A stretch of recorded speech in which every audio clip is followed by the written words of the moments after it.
This is push operation. Stack में item को insert करना है तो इंसर्शन ना बोल करके हम लोग पुश बोलेंगे, और अगर आइटम को स्टैक से हम लोग बाहर निकालना है that is called pop operation. तो दो ऑपरेशन की बात हम लोग स्टैक में करेंगे, push operation and pop operation, ठीक है ना। तो सबसे पहले हम लोग एल्गोरिथम का डिस्कशन करेंगे, उसके बाद एल्गोरिथम के इम्प्लीमेंटेशन की बात करेंगे। सबसे पहले एल्गोरिथम की बात हम लोग करेंगे कि इंसर्शन एल्गोरिथम में होने के लिए स्टैक में वैल्यू को इंसर्ट करने के लिए क्या क्राइटेरिया होना चाहिए। तो सबसे पहले देखिए ये आपका स्टैक है, this is my stack with to limitation. First एक हमने इंडेक्स वेरिएबल रखा है और इंडेक्स को हम लोग बोल रहे हैं टॉप बोल रहे हैं, ठीक है। इंडेक्स को हम लोग टॉप बोल रहे हैं, तो जो हमेशा इंसर्शन होगा, insertion will always take place at the top location, ठीक है ना। तो जब स्टैक एम्प्टी है व्हेनेवर टॉप इज नेगेटिव, ठीक है ना। अगर टॉप की वैल्यू नेगेटिव है, क्योंकि नेगेटिव इंडेक्स पॉसिबल नहीं है, ठीक है ना। तो अगर टॉप की वैल्यू 0 है, इसका मतलब कि जो आपका स्टैक है it simply means that stack is empty, ठीक है। ये जो है अगर इंडेक्स की वैल्यू नेगेटिव है तो इसका मतलब कि जो स्टैक है स्टैक एम्प्टी है, ठीक है ना। तो पहला कंडीशन हम लोग चेक करेंगे कि टॉप की वैल्यू कितनी है। तो अगर टॉप की वैल्यू पॉजिटिव है या 0 है, इसका मतलब कि आइटम इंसर्ट हो सकता है। But if top is less than 0, क्योंकि नेगेटिव इंडेक्स पॉसिबल नहीं है, इंडेक्स कभी नेगेटिव नहीं हो सकता। इंडेक्स 0 हो सकता है लेकिन कभी भी नेगेटिव नहीं होना, ठीक है ना। तो अगर नेगेटिव इंडेक्स है इसका मतलब हुआ कि स्टैक जो है एम्प्टी है। लेकिन अगर टॉप की वैल्यू n-1 हुई, ठीक है ना। अगर टॉप की वैल्यू कितनी हुई n-1 हुई, if top is equal to n-1, इसका मतलब क्या हुआ, इसका मतलब ये हुआ कि जो हमारा स्टैक है स्टैक ओवरफ्लो के कंडीशन में है, और अगर ओवरफ्लो के कंडीशन में है तो इस स्टैक से कोई चीज बाहर, कोई चीज इंसर्ट नहीं होगी, ठीक है ना। तो if top is equal to n-1, तो अगर स्टैक की कैपेसिटी, एकोमोडेशन की कैपेसिटी अगर n टर्म्स, इसमें अगर n टर्म्स इंसर्ट होना है तो इसकी जो कैपेसिटी है स्टार्टिंग इंडेक्स 0 होगा और लास्ट इंडेक्स n-1 होगा, और इसकी एकोमोडेशन कैपेसिटी जो है n आइटम्स की है, तो सिर्फ n ही आइटम इंसर्ट हो सकता है, उससे ज्यादा आइटम इंसर्ट नहीं होगा। तो अगर दोनों कंडीशन फेल हो गए, इसका मतलब ना तो इंडेक्स नेगेटिव है और ना तो ओवरफ्लो हो रहा है, इसका मतलब कि आइटम जो है वो इंसर्ट होगा। तो जब आइटम इंसर्ट होगा तो सबसे पहले हम लोग क्या करेंगे, टॉप की वैल्यू, ठीक है ना, टॉप की वैल्यू को 1 बढ़ा लेंगे, ठीक है ना। एक सबसे पहले हम लोग रूम क्रिएट करेंगे, और जब रूम क्रिएट हो जाएगा तो देखिए अगर टॉप की वैल्यू 0 है, अगर हमने कहा कि टॉप की वैल्यू इनिशियली -1 है, ठीक है ना, तो जब आइटम इंसर्ट होगा तो कहां पर इंसर्ट होगा, 0th पोजीशन पर। तो जब पहला आइटम आएगा तो first item is stored at location number 0 eight top 0 पर। तो यहाँ पर मान लीजिए ए इंसर्ट हो गया पहला आइटम, उसके बाद टॉप की वैल्यू फिर से 1 बढ़ाएंगे, रूम हम लोग क्रिएट करेंगे, तो टॉप की वैल्यू कितनी हो गई, टॉप इज इक्वल टू 1 हो गया, ठीक है ना। टॉप की वैल्यू 1 हो गया। अब यहाँ पर अगर टॉप की वैल्यू 1 हो गया तो दूसरा आइटम इंसर्ट हो गया। इस तरीके से सबसे पहले टॉप की वैल्यू हम लोग क्रिएट करेंगे, एक बढ़ाएंगे, एक रूम क्रिएट करेंगे, और जब रूम क्रिएट हो जाएगा तो उसी लोकेशन पर हम लोग आइटम को इंसर्ट करेंगे, ठीक है ना। तो ये आइटम कहाँ पर इंसर्ट हो रहा है, this item is inserted at location a top, ठीक है ना। तो मान लीजिए इस टैग को हम लोग एस कह रहे हैं, एस अगर नाम दे दें तो आइटम कहां पर इंसर्ट हो रहा है, item is inserted eight the top most value, ठीक है ना। तो यहाँ पर सी इंसर्ट हो गया एंड सो ऑन, इस तरीके से आइटम इंसर्ट होता जाएगा, ठीक है ना। तो ये जो एल्गोरिथम है, this algorithm is basically for push function, ठीक है ना। ये जो एल्गोरिथम हमने लिखा हुआ है, ये एल्गोरिथम, ये जो यहाँ से हम लोग इतना लिख रहे हैं ये पुश के लिए है। क्या क्या चीजें आपको पता होना चाहिए, स्टैक पता होना चाहिए, और जिस आइटम को इंसर्ट करना चाहिए वो 2 आइटम हमको इसमें फंक्शन में एज आर्गुमेंट पास करना है। तो ये एल्गोरिथम हो गया स्टैक में आइटम को इंसर्ट करने का, ठीक है ना। इसी तरीके से अगर डिलीशन की हम लोग बात करें, अगर एक आइटम को हमको डिलीट करना है, ठीक है ना, तो डिलीशन कहाँ से होगा, डिलीशन हमेशा कहाँ से होगा, टॉप एंड से होगा, ठीक है। Deletion of item is always taking place from the top and. तो मान लीजिए कि 3 आइटम को हमने इंसर्ट किया हुआ है और सबसे जो टॉप पोजीशन पर है इसको हमको बाहर निकालना है, ठीक है ना। तो डिलीशन कैसे होगा, इसको हम लोग क्या बोलेंगे, पॉप बोलेंगे, ठीक है। Deletion is called pop. और क्या चीजें आपको गिवन होनी चाहिए, आपके पास स्टैक जो है ये आपके पास है और टॉप की वैल्यू जो है, सबसे पहले हम लोग जो स्टैक एस है इसके टॉप पर जो चीज प्रेजेंट है, ठीक है ना, स्टैक के टॉप पर जो चीज प्रेजेंट है इसको हम लोग आइटम में इंसर्ट करेंगे, ठीक है ना। सबसे पहले जो टॉप पोजीशन पर जो वैल्यू प्रेजेंट है इसको हम लोग बाहर निकालेंगे। तो सबसे पहले सी बाहर निकलेगा, ठीक है। और सी को बाहर निकालने के बाद टॉप की वैल्यू को 1 सब्ट्रैक्ट कर देंगे, ठीक है ना। तो ये निकालने के बाद जो टॉप की वैल्यू है उसको घटा करके मैनुअली 1 घटा देंगे, ठीक है। Top is equal to top minus 1। और ये जो आइटम है, this is my item which we want to delete. तो this is algorithm for insertion and deletion. अब हम लोग इसके इम्प्लीमेंटेशन की बात करेंगे। ये आपको जो है अच्छी तरीके से समझना है, ठीक है ना। इस चीज को आपको कायदे से समझना है, इसको हमको इम्प्लीमेंट करके देखना है प्रोग्राम के फॉर्म में।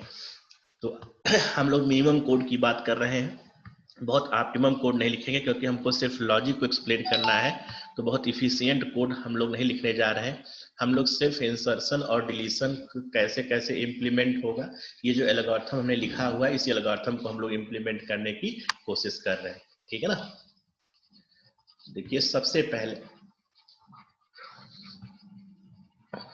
ये जो हमने एल्गोरिथम लिखा है, इस एल्गोरिथम को we are simply going to implement this logic, ठीक है ना।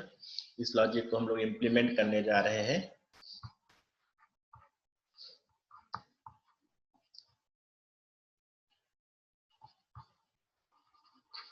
ठीक है, सबसे पहले हम लोग स्टैक को यहाँ पर देखिए, सबसे पहले हम लोग यहाँ पर आ रहे हैं और सबसे पहले हम लोग एक ब्लैंक लिस्ट, ठीक है ना, यहाँ पर हम लोग लिख दे रहे हैं कि this is part of main, ठीक है ना, this is part of main function main dot py and all user defined function are implemented above this main, ठीक है ना। and main function is just like integrator of all user defined function, ठीक है ना। तो सबसे पहले हमारे पास क्या होना चाहिए, सबसे पहले हमारे पास एक स्टैक होना चाहिए और इस स्टैक में एक स्टैक हम लोग बना ले रहे हैं, ठीक है। ये स्टैक है and this stack is initially empty, ठीक है ना। ये जो स्टैक है ये इनिशियली एम्प्टी है क्योंकि स्टैक जब हम लोग क्रिएट करेंगे, लिस्ट के फॉर्म में स्टैक को क्रिएट कर रहे हैं तो कोई भी आइटम इनिशियली नहीं होगा, ठीक है ना। अब हम लोग जो है सबसे पहले एक वैल्यू टॉप बना दे रहे हैं, ठीक है ना। टॉप क्या है, टॉप अभी हमने बताया कि जहां से आइटम इंडेक्स से आइटम इंसर्ट होगा that we will simply call as, ठीक है ना। Initially top is equal to while true. ये हम लोग क्यों कर रहे हैं, ये हम लोग इसलिए कर रहे हैं क्योंकि हम लोग चाहते हैं कि एक बार प्रोग्राम को एग्जीक्यूट करने के बाद we can insert more item at once execution, ठीक है ना। अगर एक आइटम को इंसर्ट कर रहे हैं तो हम लोग जो है एक से अधिक बार आइटम को इंसर्ट कर पाए, ठीक है ना। तो व्हाइल ट्रू, और यहाँ पर हम लोग ले रहे हैं ch का मतलब एक वेरिएबल हमने लिया है चॉइस के लिए। सबसे पहले हम लोग इंटीजर में कन्वर्ट कर ले रहे हैं इस वेरिएबल को, input and this is inter your choice, ठीक है। किस लिए कर रहे हैं ये चीज, ये इसलिए कर रहे हैं क्योंकि अगर हम लोग जब तक हमारी चॉइस होती जाएगी तब तक हम लोग इसमें वैल्यूज को इंटर करते जाएंगे, ठीक है। स्टैक में we can perform more than one operation in the stack, ठीक है ना। तो CH पर आ गया। अगर चॉइस की वैल्यू 1, इसका मतलब कि हम लोग क्या कर रहे हैं, आइटम को इंसर्ट करने की कोशिश कर रहे हैं। अगर यूजर ने चॉइस 1 डाला हुआ है, it simply means that we are going to insert item in the stack. तो यहाँ पर हम लोग ऑब्जेक्टिव लिख दे रहे हैं, this CH1 is for input value in the stack, ठीक है ना। ये स्टैक में वैल्यू को इनपुट करने के लिए हम लोग इंसर्ट करेंगे। अब जिस आइटम को इंसर्ट करना है उसको हम लोग ले रहे हैं, और उसका हमने नाम रखा हुआ, आइटम रखा हुआ है, और वैल्यू को हम लोग इंटीजर के तरीके से ले रहे हैं। बाय डिफॉल्ट जो नेचर होता है वो होता है आपका स्ट्रिंग होता है, तो उसको हम लोग इंटीजर में कन्वर्ट कर ले रहे हैं, ठीक है। इंटर आइटम, ठीक है, जिसको आपको आइटम को, जिस आइटम को आपको स्टैक में इंसर्ट करना है वो आइटम आपने ले लिया। और इस चॉइस के बाद हम लोग आइटम को इंसर्ट कर रहे हैं, ठीक है ना। तो फंक्शन, एक user defined function, push function बना रहे हैं, ठीक है। इंसर्ट करने को हमने कहा है कि अगर आइटम को इंसर्ट कर रहे हैं, अगर स्टैक में आइटम को इंसर्ट कर रहे हैं तो इसको हम लोग कहते हैं push operation, and deletion is called pop operation. तो क्या क्या चीजें हमारे पास है, हमारे पास स्टैक इनपुट है, और जिस आइटम को हमको इनपुट कर रहे हैं ये चीज हमारे पास पता है, ठीक है ना। तो ये चीज हो गया, पुश फंक्शन हो गया। Push function is a user defined function. पहला हमारा चॉइस कंप्लीट हो गया। दूसरा चॉइस, अगर CH की वैल्यू 2 है, इसका मतलब कि चॉइस 2 डालने पर हमको आइटम को डिलीट करना है, ठीक है ना। तो हम लोग यहाँ पर item is equal to pop, ठीक है ना। देखिए स्मॉल पॉप जो है ये कीवर्ड है, बट कैपिटल पॉप हमने जानबूझ के रखा हुआ है to differentiate between inbuilt pop function and my user defined function, right. Pop function is already defined for the deletion of item from the top, ठीक है ना। लेकिन हमने यहाँ पर कैपिटल P लिया हुआ है to differentiate that this is not identical to inbuilt function. इसमें हमने स्टैक हमने रखा हुआ है, ठीक है। ये आइटम निकल करके स्टैक में आएगा, और जब इस स्टैक में आएगा तो हम लोग इसी आइटम को प्रिंट कर ले रहे हैं, ठीक है ना। जो आइटम डिलीट हो रहा है इस आइटम को हम लोग प्रिंट कर ले रहे हैं, डिलीटेड आइटम यहाँ पर, ठीक है ना। और तीसरा चॉइस, अगर कोई और चॉइस होता है, if user is supplying any another choice different from 1 and 2, तो हम लोग क्या करना है, जो ये स्टैक है इस स्टैक के सारे टर्म्स को डिस्प्ले करना है, ठीक है। स्टैक के सारे टर्म्स को हमको डिस्प्ले करना है, तो यहाँ पर हम लोग डिस्प्ले फंक्शन बना दे रहे हैं, ठीक है। एक डिस्प्ले फंक्शन बना दे रहे हैं, और इस डिस्प्ले फंक्शन में जो आर्गुमेंट होगा वो होगा स्टैक, ठीक है ना। और कोई चीज करने की जरूरत नहीं है। तो हमने दो फंक्शन बनाए, एक यूजर डिफाइंड फंक्शन पुश बनाया हुआ है, और दूसरा यूजर डिफाइंड फंक्शन हमने पॉप बनाया हुआ है, और जो तीसरा फंक्शन बनाया हुआ है वो सारे ऑपरेशन करने के बाद स्टैक में कंटेंट को डिस्प्ले करने के लिए। अब देखिए ये हमने पहला यूजर डिफाइंड फंक्शन बनाया हुआ, तो यहाँ पर हम लोग लिख दे रहे हैं this is my first push function, ठीक है ना। यहाँ पर देखिए ये पुश फंक्शन हमने यहाँ पर क्रिएट किया हुआ है, और यहाँ पर हमारा यूजर डिफाइंड फंक्शन पॉप है, ठीक है ना। दो फंक्शन हमने क्रिएट किए हुए हैं, push function and pop function, and third function is to display content of stack, ठीक है ना, डिस्प्ले कंटेंट ऑफ स्टैक। तो तीनों फंक्शन यूजर डिफाइंड फंक्शन के हमने नाम लिख दिए, इसके आर्गुमेंट बता दिए, और अब हम लोग इस फंक्शन को अभी हमने सिर्फ कॉल किया है। तो आपने पढ़ा हुआ है कि यूजर डिफाइंड फंक्शन हमेशा कहां से कॉल होगा, user defined function is always called from the main function, ठीक है ना। तो अभी इन फंक्शंस का एग्जिस्टेंस नहीं है, इस फंक्शन को हमने डिफाइन नहीं किया, अब हम लोग डिफाइन करने की बात कर रहे हैं। तो पहला फंक्शन डिफाइन कर दे रहे हैं, तो डेफिनेशन कहां पर होगा, डेफिनेशन हमेशा मेन के बाहर होता है, ठीक है। डेफिनेशन यूजर डिफाइंड फंक्शन हमेशा मेन के बाहर होते हैं, ठीक है ना। और कीवर्ड यूजर डिफाइंड फंक्शन के लिए हम लोग क्या यूज करते हैं, यूजर डिफाइंड फंक्शन के लिए DEF, def for definition of user defined function, ठीक है ना। डेफ कीवर्ड जो यूज करते हैं, जब हम लोग यूजर डिफाइंड फंक्शन की बात कर रहे थे तो हमने बताया था कि def stands for definition of a function, ठीक है ना। तो फंक्शन हमने पुश रखा हुआ है, ठीक है। एक बार फिर से बता दे रहे हैं कि पुश जो है स्मॉल में अगर पुश लिखा हो this is a keyword, and यहाँ पर हमने जो दोनों फंक्शन बनाया उसमें कैपिटल पी यहाँ पर रखा हुआ है, स्मॉल कैपिटल पी यहाँ पर रखा हुआ है to differentiate that this is not user defined function, this is not inbuilt function, this is my user defined function, ठीक है। अब ये जो आर्गुमेंट यहाँ से आ रहा है इसको हम लोग ले रहे हैं और इसको हमने कह दिया पहला आर्गुमेंट जो स्टैक है that is copied two variable stack, and second is item, ठीक है ना। जो दूसरी वैल्यू है ये कहां पर आ गई, आइटम में आ गई, ठीक है। तो जब पुश फंक्शन होगा तो स्टैक पहला आर्गुमेंट पास हो जाएगा और आइटम पास हो गया, ठीक है ना। अब इस फंक्शन की डेफिनेशन हम लोग बता दे रहे हैं कि जो आइटम है, आइटम का नाम स्टैक, आइटम का नाम, इस आइटम को हमको सबसे पहले इंसर्ट करना है। तो इंसर्ट करने के लिए आप जानते हैं कि अगर कोई आपके पास लिस्ट है, लिस्ट में एक आइटम को single item at once if you want to store in the list you have inbuilt function append, ठीक है ना। अपेंड फंक्शन हमेशा एक ही वैल्यू अपेंड होती है, कभी भी दो वैल्यू अपेंड नहीं हो सकती, ठीक है ना। अगर एक से अधिक वैल्यू को स्टैक में आपको ऐड करना है तो आपके पास दूसरा फंक्शन होता है एक्सटेंड कमांड, ठीक है ना। लेकिन हम लोग एक एक वैल्यू को इंसर्ट कर रहे हैं तो we are simply using append, ठीक है ना। और इसमें अपेंड क्या कर रहे हैं, जो आइटम हमने पास किया है उसी को हम लोग अपेंड करते रहे, ठीक है ना। तो पहला फंक्शन की डेफिनेशन कंप्लीट हो गई, पहला फंक्शन। दूसरे फंक्शन की डेफिनेशन देखिए पॉप है और दूसरा फंक्शन स्टैक हो गया, ठीक है। अब देखिए यहां से हम लोग क्या कर रहे हैं, जो आइटम है,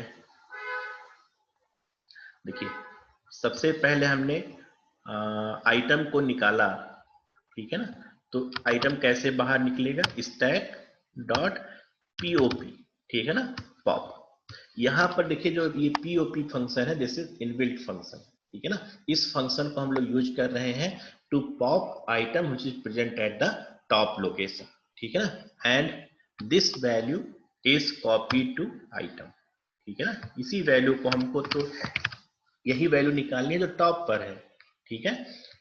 जो टॉप है उसको हमने निकाल लिया और इसी वैल्यू को हमने रिटर्न करा दिया, किसको रिटर्न करा दिया, जो कॉलिंग फंक्शन है, ठीक है ना, रिटर्न आइटम, ठीक है। तो जब ये फंक्शन कॉल होगा तो जो टॉप पर वैल्यू प्रेजेंट होगी वो आइटम में जाएगी और ये आइटम वैल्यू रिटर्न किसको करेगा, जिसने फंक्शन को कॉल किया। तो फंक्शन को कौन कॉल कर रहा है, ये स्टेटमेंट कॉल कर रहा है, ठीक है ना।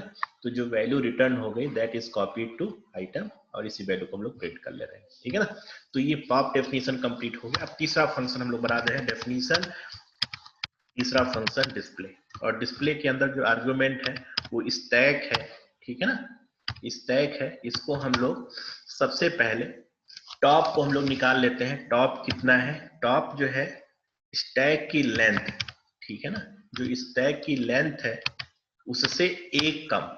जैसे अगर आपने 5 आइटम को इंसर्ट किया तो इनिशियली टॉप की वैल्यू कितनी हो जाएगी, 4 हो जाएगी। तो जितना स्टैक की लेंथ होगी उससे एक वैल्यू कम जो होगा वो टॉप होगा, ठीक है ना। अब हम लोग स्टैक के टॉप पर जो वैल्यू है उसको प्रिंट कर ले रहे हैं, प्रिंट, ठीक है। ये हमारा स्टैक हो गया और ये वैल्यू हो गई टॉप पोजीशन पर, और यहाँ पर हम लोग वैल्यू लिख रहे हैं, यहाँ पर हम लोग प्रिंट कर ले रहे हैं कि ये हमारा यही जो वैल्यू है इसको पॉइंट करके कह दे रहे हैं कि this is my top value, ठीक है ना। तो ये मैसेज है to justify that this is my item which is present at top most location, ठीक है ना।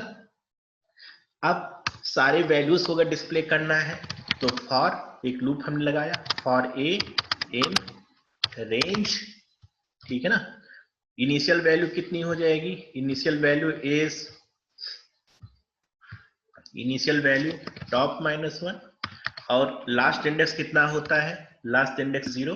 तो हम लोग यहाँ से -1 रखेंगे और यहाँ पर स्टेप साइज हम लोग -1 रख रहे हैं। तो सबसे पहले मान लीजिए आपने 5 टर्म को आपने इंसर्ट कर दिया, तो सबसे पहले 4, अगला इंडेक्स 3, अगला इंडेक्स 2, अगला इंडेक्स 1, अगला इंडेक्स 0, ठीक है ना। तो इस तरीके से एक एक इंडेक्स क्रिएट होंगे और एक एक इंडेक्स पर हम लोग वैल्यू को प्रिंट कर ले रहे हैं, ठीक है ना। Stack and value present at index number A. तो होपफुली हमने जो कोड लिखा हुआ है, this code has no error, तो इसको अगर हम लोग एक बार एग्जीक्यूट करके देखें, हाँ देखिए इसमें कोई एरर नहीं आया, ठीक है। पहली चॉइस हम लोग इस स्टैक में वैल्यू इंसर्ट कर रहे हैं, तो कह रहा है कि इस वैल्यू को आप इंसर्ट करना चाहते हैं, तो हमने कहा कि सबसे पहली वैल्यू जो इंसर्ट होगी वो 10 इंसर्ट होगी। फिर कह रहा है कि अब क्या करना है, हमने कहा कि अभी और वैल्यू इंसर्ट करना है, सेकेंड वैल्यू इज 20। फिर से हमने एक वैल्यू 30 स्टोर किया, ठीक है। फिर से एक वैल्यू 40 स्टोर किया, फिर से एक वैल्यू 50 स्टोर किया, ठीक है ना। देखिए 50 हमने स्टोर कर दिया, ठीक। अब हम लोग स्टैक में डिस्प्ले करना चाहते हैं कि प्रेजेंट 5 वैल्यू इंसर्ट करने के बाद इस स्टैक में क्या चीजें, पांचों चीजें आ रही हैं। तो देखिए अगर सेकंड चॉइस डालेंगे तो डिलीट होगा, और अगर थर्ड चॉइस डालेंगे या सेकंड से डिफरेंट डालेंगे तो स्टैक में सारी चीजें डिस्प्ले होंगी। तो मान लीजिए हमने 4 डाल दिया, तो आप देख पा रहे हैं कि जो 50 है ये टॉप मोस्ट आइटम है, ठीक है ना। स्टैक के टॉप पर 50 प्रेजेंट है, और उसके बाद 40 प्रेजेंट है, उसके बाद 30 प्रेजेंट है, उसके बाद 10 प्रेजेंट है, उसके बाद 10 प्रेजेंट है, ठीक है ना। तो आप देख पा रहे हैं, you can simply see that the item which is inserted at the first is stored at the last position, ठीक है। जो आइटम को हमने सबसे पहले इंसर्ट कर दिया है वो सबसे लास्ट में स्टोर्ड है। तो अगर आपको आइटम को फेच करते हैं, ठीक है, अगर आप आइटम को फेच करते हैं तो सबसे पहले कौन सी वैल्यू निकलेगी, 50 निकलेगी। उसके बाद फिर से वैल्यू क्या निकलेगी, 40 निकलेगी, फिर से वैल्यू 10 निकलेगी, 20 निकलेगी, फिर सबसे लास्ट में वैल्यू 10 निकलेगी, ठीक है ना। तो हम लोग एक चॉइस डाल के देखते हैं, चॉइस 2 डाल के देखते हैं कि क्या 30 वैल्यू जो है ये डिलीट हुई, ठीक है ना। क्या जो फर्स्ट वैल्यू जो टॉप पर 50 प्रेजेंट है, क्या ये वैल्यू डिलीट हो रही है। तो हमने यहाँ पर 2 डाल के देखा, तो देखिए कि आपने पहला आइटम जो है वो 50 डिलीट हो गई, ठीक है ना। अब से फिर से हमें थर्ड चॉइस दे दिया, इसका मतलब कि फिर से इस डिलीशन के बाद, after deletion of first element which is present at the top, अगर डिलीट हो गया है, and after deletion of this element, if I want to display what is content of stack, so we are able to see that first is deleted and this is my top value, ठीक है ना। 40 is top my value, ठीक है ना। अगर फिर से हम लोग यहाँ से 2 डाल दिया, अब कौन सा आइटम डिलीट होगा, देखिए 40 डिलीट हुआ। अब फिर से हम लोग स्टैक में देखें क्या कंटेंट प्रेजेंट है, तो आप देख पा रहे हैं this is my top value and this is my second value, ठीक है ना। तो आप देख पा रहे हैं कि जो डिलीशन हो रहा है वो किस ऑर्डर में हो रहा है, जो वैल्यू सबसे लास्ट में इंसर्ट हुई थी, सबसे लास्ट में इंसर्ट हुई थी 50, तो that item is deleted first, ठीक है ना। तो इस तरीके से स्टैक का हमने ऑप्टिमम कोड लिखा हुआ है, ठीक है ना। बाकी हम लोग बहुत सारी चीजें इसमें हम लोग ऐड कर सकते थे, लेकिन हमने ऐड नहीं किया है। हमने ये एजम्पशन के साथ कोड को लिखा है कि एक्सट्रीम केस में दिस कोड इज वैलिड, ठीक है ना। हमने सारी पॉसिबिलिटी को चेक नहीं किया है, जैसे स्टैक की एम्प्टी होने कंडीशन को चेक नहीं किया है, ये सब ओवरफ्लो की कंडीशन को चेक नहीं किया है। और जो कोड हमने लिखा है, जो इनपुट वैल्यू दी है, with this assumption that stack can accommodate value, ठीक है ना। We have not checked out all the possibilities, ठीक है ना। तो इस तरीके से आप स्टैक को समझ लिए हैं।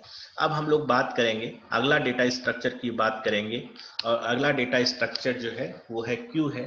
तो क्यू की सिर्फ हम लोग थ्योरेटिकल बात नहीं करेंगे, थ्योरेटिकल बात हम पहले ही कर चुके हैं, ठीक है ना। थ्योरेटिकल बातें हमने पहले ही किया हुआ है।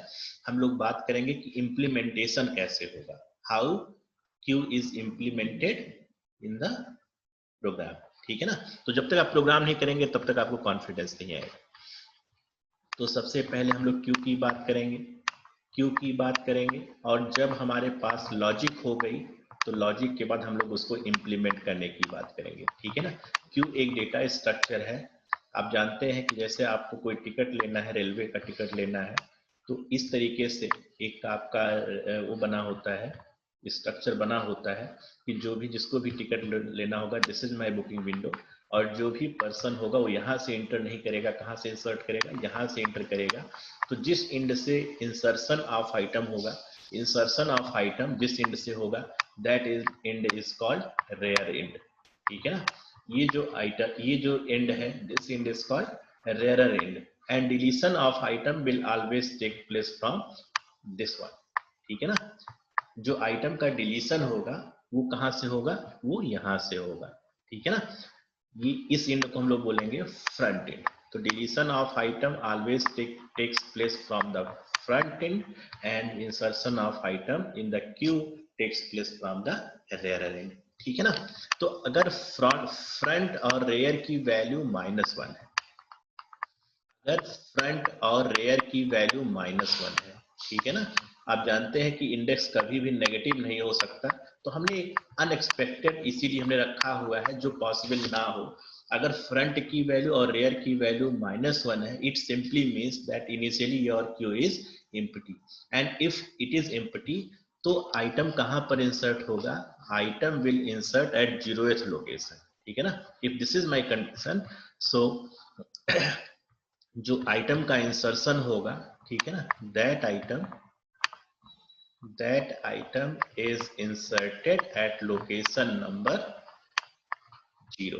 ठीक है ना, तो अगर मान लीजिए क्यू को हम लोग ऐसे लिख दें क्यू, तो ये कहां पर इंसर्ट होगा, 0th लोकेशन पर इंसर्ट होगा। ठीक है ना, और 0th आइटम जब ये है तो सबसे पहले हम लोग क्या करेंगे, फ्रंट की वैल्यू और रेयर की वैल्यू इसको कितना बना देंगे, दिस इज इक्वल टू 0। ठीक है ना, फ्रंट और रेयर की वैल्यू 0 है, इसका मतलब कि जो आइटम का इंसर्ट हो रहा है वो किस एंड पर हो रहा है, रेयर एंड पर हो रहा है। ठीक है ना, और अगर पहला आइटम मान लीजिए आपने ए इंसर्ट कर दिया, फर्स्ट आइटम इज इंसर्टेड ए, अगर पहला आइटम ए इंसर्ट हुआ तो यहाँ पर फ्रंट की वैल्यू कितनी है, what is my front, front is equal to 0, and what is rear, rear is equal to 0। ठीक है ना, तो फर्स्ट आइटम इंसर्ट होने के बाद, after insertion of first item, front is equal to 0 and rear is also is equal to 0। ठीक है ना,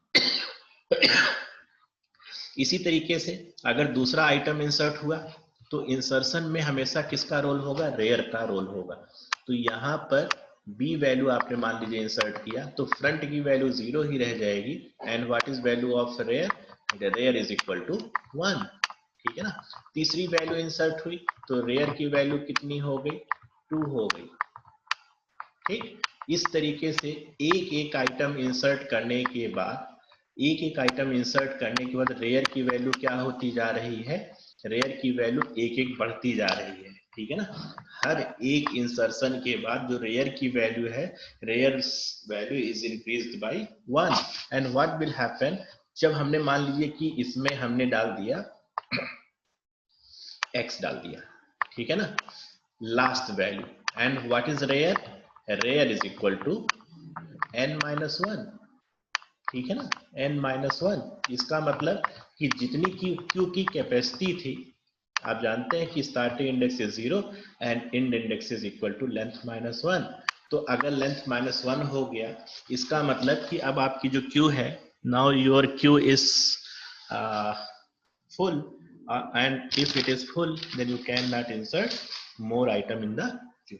ठीक है ना, अगर क्यू फुल हो गया तो आप इसमें आइटम को इंसर्ट नहीं कर पाएंगे। ठीक है ना, तो क्यू आइटम पर गया, और अगर ये कंडीशन नहीं है, अगर ये कंडीशन नहीं है, इसका मतलब कि इस स्टैक में पहले से ही कुछ जो है स्पेस है। ठीक है ना, और आपने चेक किया कि अगर एल्स इफ, आपने चेक किया एल्स इफ, अगर रेयर की वैल्यू कितनी है, n-1, if rear is equal to n-1, अगर रेयर की वैल्यू n-1 है, इसका मतलब क्या हुआ, इसका मतलब ये हुआ, this statement simply indicate that your queue is overflow. ठीक है ना, पहला जो कंडीशन है वो अंडरफ्लो के लिए है, and second is condition for overflow. तो अगर ओवरफ्लो हो रहा है queue, then you can not add any item, ठीक है ना। If it is overflow condition, then you can not add any item. और अगर दोनों कंडीशन नहीं है, ना तो ये कंडीशन ट्रू है ना तो ये कंडीशन ट्रू है, it means that rares value is something between 0 to n-1। और अगर 0 से n-1 के बीच में है तो आपका आइटम जो है वो इंसर्ट हो जाएगा बिना किसी डाउट के। तो सबसे पहले क्या करना है, सबसे पहले रेयर की वैल्यू को जितना है उससे एक बढ़ा देना है, ठीक है ना। Rear is equal to rear -1, not -1, rear +1। सबसे पहले रेयर की वैल्यू को एक बढ़ा देना है, एक रूम हमको क्रिएट करना है। और जब रूम क्रिएट हो गया तो जो आइटम है, आइटम का इंसर्शन कहाँ पर होगा, जो क्यू है क्यू के रेयर एंड पर होगा। तो this is my queue and item is inserted at rear position, ठीक है ना। जो आइटम है, this item is inserted eight